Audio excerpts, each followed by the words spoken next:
YouTube channel glimpse of Indian history by doctor Mohanlal Gupta में आपका स्वागत है।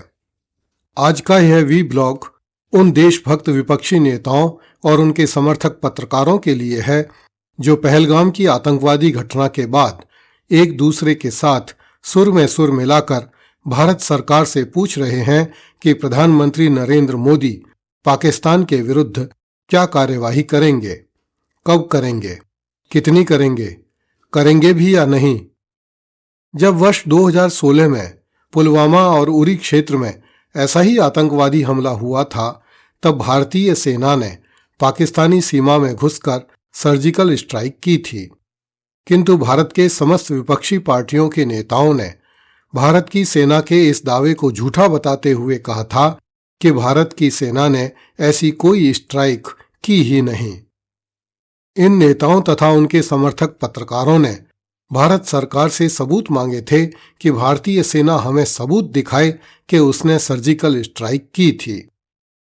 वस्तुतः भारत के विपक्षी नेता दो पुराने साइकोलॉजिकल सिद्धांतों पर चल रहे हैं तथा भारत की जनता के साथ माइंड गेम खेल रहे हैं।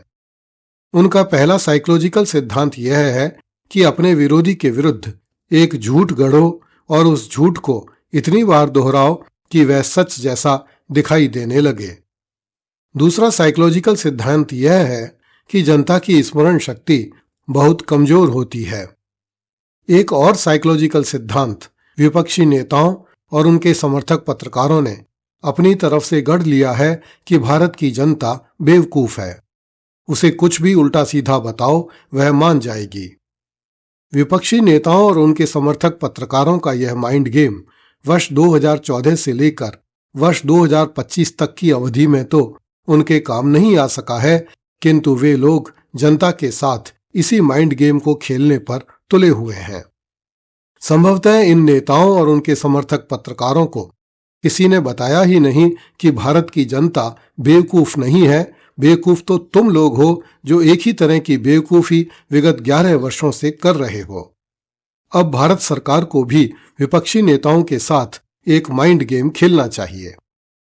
भारत सरकार को भारतीय सेना के द्वारा पाकिस्तान पर एक और सर्जिकल स्ट्राइक करवानी चाहिए और इस सर्जिकल स्ट्राइक के समय उन नेताओं तथा पत्रकारों को राफेल विमान पर बांध देना चाहिए जो पहली सर्जिकल स्ट्राइक के सबूत मांग रहे हैं।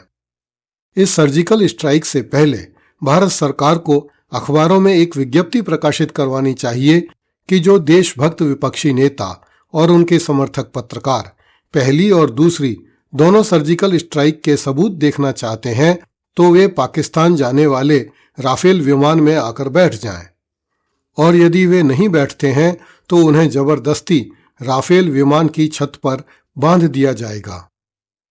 राफेल पर बांधे जाने वाले देशभक्त नेताओं को पाकिस्तान की सीमा में पहुंचकर पहली सर्जिकल स्ट्राइक के स्पॉट्स विजिट करवाए जाने चाहिए।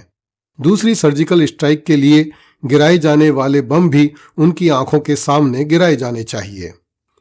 जब सर्जिकल स्ट्राइक के बाद भारत के राफेल वापस भारत लौट रहे हों, तब राफेल पर बांधे गए नेताओं और पत्रकारों को पाकिस्तान में सूख रही सिंधु, झेलम और चिनाब पर भी घुमाया जाना चाहिए कि देख लो भैया, अपनी आंखों से देख लो कि इन नदियों में आज कितना पानी बह रहा है तथा भारत ने इन नदियों पर बने कौन कौन से बांध बंद कर दिए हैं। मेरा विश्वास है कि यदि भारत सरकार इस तरह का कोई माइंड गेम विपक्षी नेताओं और पत्रकारों के साथ खेलना आरंभ कर दे तो उनके सुर स्वतः ही ढीले पड़ जाएंगे। हाल ही में एक कांग्रेसी नेता ने भारत के राफेल विमान को खिलौना बताते हुए उस पर नींबू और मिर्च बांधे हैं।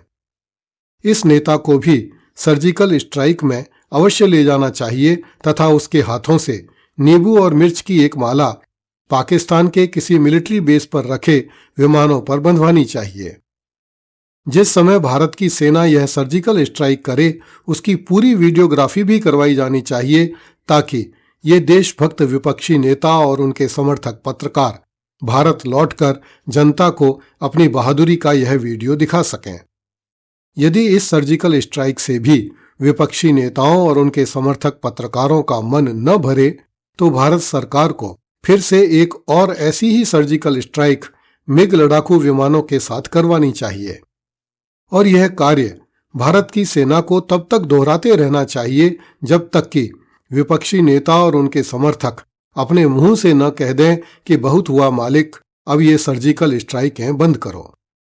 कृपया इस चैनल को लाइक, सब्सक्राइब एवं शेयर करें। धन्यवाद। जय हिंद।